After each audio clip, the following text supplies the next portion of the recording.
ಆತ್ಮೀಯ ಎಲ್ಲ ವಿದ್ಯಾರ್ಥಿಗಳೇ, ತಮ್ಗೆಲ್ಲರಿಗೂ ಸಮಾಂತರ ಶ್ರೇಣಿಗಳು ಈ ಘಟಕದ 5ನೆಯ ವಿಡಿಯೋಗೆ ಸ್ವಾಗತವನ್ನ ಬಯಸ್ತಾ ಇದ್ದೇನೆ.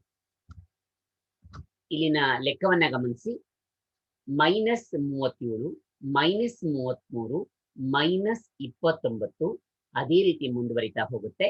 ಈ ಸಮಾಂತರ ಶ್ರೇಣಿಯ 12 ಪದಗಳವರೆಗಿನ ಮೊತ್ತವನ್ನ ಸೂಕ್ತ ಸೂತ್ರ ಉಪಯೋಗಿಸಿ ಕಂಡುಹಿಡಿಯಿರಿ ಅಂತ ಕೇಳ್ತಾ ಇದ್ದಾನೆ.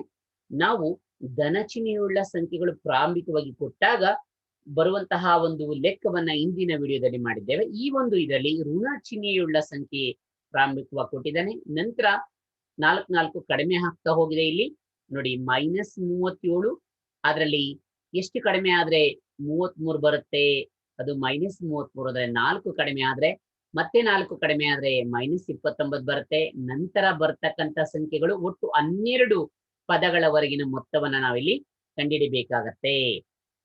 ಕಂಡುಹಿಡಿಯೋಣ ಬನ್ನಿ. ಪರಿಹಾರ -37 ಪ್ಲಸ್ ಆಫ್ -33 ಪ್ಲಸ್ ಆಫ್ -29. ಇದೇ ರೀತಿ 12 ಪದಗಳವರೆಗೆ ನಾವು ಬರ್ತಾ ಹೋಗುತ್ತೆ. ಇಲ್ಲಿ ಎ ಮೊದಲನೆಯ ಪದ -37, ಡಿ ಸಾಮಾನ್ಯ ವ್ಯತ್ಯಾಸ, ಎರಡನೇ ಪದ ಮೈನಸ್ ಮೊದಲನೇ ಪದ. ಎರಡನೇ ಪದ ಎಷ್ಟು? -33 ಮೈನಸ್ ಮೊದಲನೇ ಪದ -37. ಇಲ್ಲಿ -33 ಹಾಗೆ ಬರ್ದಿದ್ದೇನೆ. Minus into minus plus 37. ಋಣ ಚಿಹ್ನೆಯುಳ್ಳಗಳನ್ನ ಕೊಟ್ಟಾಗ ಸ್ವಲ್ಪ ನಾವು ಜಾಗರೂಕವಾಗಿ ಲೆಕ್ಕವನ್ನ ಬಿಡಿಸಬೇಕಾಗತ್ತೆ. ಈಗ -33 ಪ್ಲಸ್ 37 ಅಂದ್ರೆ 37ರಲ್ಲಿ 33 ಕಳೀರಿ, ಆಗ 4 ಬರುತ್ತೆ. ದೊಡ್ಡ ಸಂಖ್ಯೆ ಚಿಹ್ನೆ ಪ್ಲಸ್ ಅಂದ್ರೆ ಡಿ ಎಷ್ಟಾಗತ್ತೆ? 4. ಸಾಮಾನ್ಯ ವ್ಯತ್ಯಾಸ 4 ಆಗತ್ತೆ. ಈಗ ಎನ್ ಎಷ್ಟು ಪದಗಳವರೆಗಿನ ಮೊತ್ತ ಕಂಡುಹಿಡಿಯಬೇಕು ಅಂದ್ರೆ 12 ಪದಗಳವರೆಗಿನ ಮೊತ್ತ. ಅದರಿಂದ ಎನ್ = 12. ಎಷ್ಟು ಪದಗಳ ಮೊತ್ತ ಅಂದ್ರೆ S12 ಅಂದ್ರೆ 12 ಪದಗಳವರೆಗಿನ ಮೊತ್ತ ಕಂಡುಹಿಡಿಬೇಕಾಗಿರೋದ್ರಿಂದ ಸಮ್ ಆಫ್ 12 ಟರ್ಮ್ಸ್ ಅದನ್ನ ನಾವಿಲ್ಲಿ ಕಂಡುಹಿಡಿಬೇಕಾಗತ್ತೆ. ಸೂತ್ರ ಗೊತ್ತೇ ಇದೆ. Sn = n/2 into 2a plus of n-1 into D. ಈ ಸೂತ್ರವನ್ನು ಉಪಯೋಗಿಸಿ ನಾವು ಕಂಡುಹಿಡಿಬೇಕಾಗತ್ತೆ. ಕಂಡುಹಿಡಿಯೋಣ ಬನ್ನಿ. ಈಗ ಬೆಲೆಗಳನ್ನ ಆದೇಶ ಮಾಡಿ. ಎನ್ ಅಂದ್ರೆ 12, ಎನ್ ಅಂದ್ರೆ 12, 2, ಎ ಅಂದ್ರೆ -37. ಇಲ್ಲಿ 2a ಅಂದ್ರೆ 2 ಇಂಟು ಎ, ಅದರಿಂದ ಇಲ್ಲಿ ಮೈನಸ್ ಚಿಹ್ನೆ ಬಂದಿರೋದ್ರಿಂದ ನಾವು ಬ್ರಾಕೆಟ್ ಅನ್ನ ಹಾಕಿ 2 ಇಂಟು -37 ಪ್ಲಸ್ ಎನ್ ಅಂದ್ರೆ 12 -1 ಡಿ ಅಂದ್ರೆ 4. ಈಗ ಇದನ್ನ ಸುಲಭೀಕರಿಸೋಣ. 2 1 2, 2 6 12, ಅದರಿಂದ 6 ಬಂದಿದೆ. ಈಗ ಇವೆರಡನ್ನ ಗುಣಿಸ್ಕೊಳ್ಳಿ. Plus into minus minus 37 2 74 plus ಹಾಗೆ ಇದೆ. 12ರಲ್ಲಿ 1 ಕಳೆಯಿರಿ, ಕಳೆದಾಗ 11 ಬಂತು. ಇಂಟು 4 ಹಾಗೆ ಬರ್ಕೊಂಡಿದ್ದೇವೆ. ಎಸ್ ಆಫ್ 12 = 6 ಇಂಟು -74 ಹಾಗೆ ಬರ್ಕೊಳ್ಳಿ. 11 4 44. ಈಗ -74ಕ್ಕೆ 44 ಕೂಡಿ ಅಂದಾಗ ಇಲ್ಲಿ ವಿರುದ್ಧ ಚಿಹ್ನೆ ಇದ್ದಾಗ ಕಳೆದು ದೊಡ್ಡ ಸಂಖ್ಯೆ ಚಿಹ್ನೆಯನ್ನ ಹಾಕ್ಬೇಕಾಗತ್ತೆ.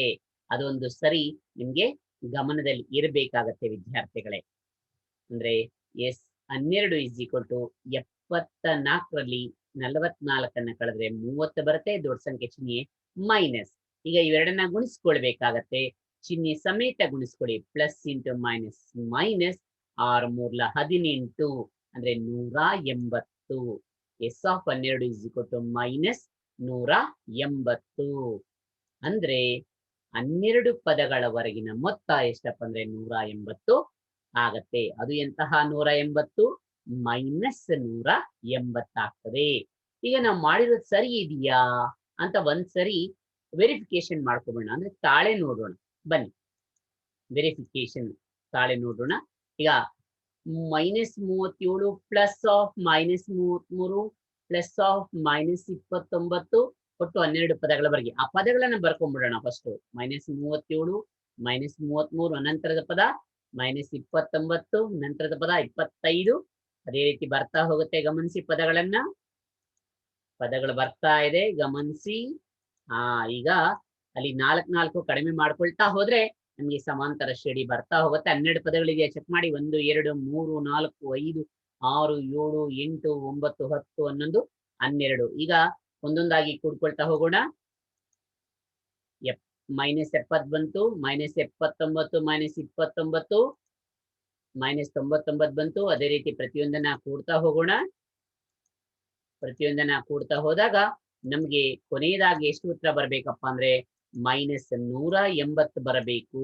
ಅಷ್ಟು ಬರುತ್ತಾ ಒಂದ್ಸರಿ ನೋಡಿ.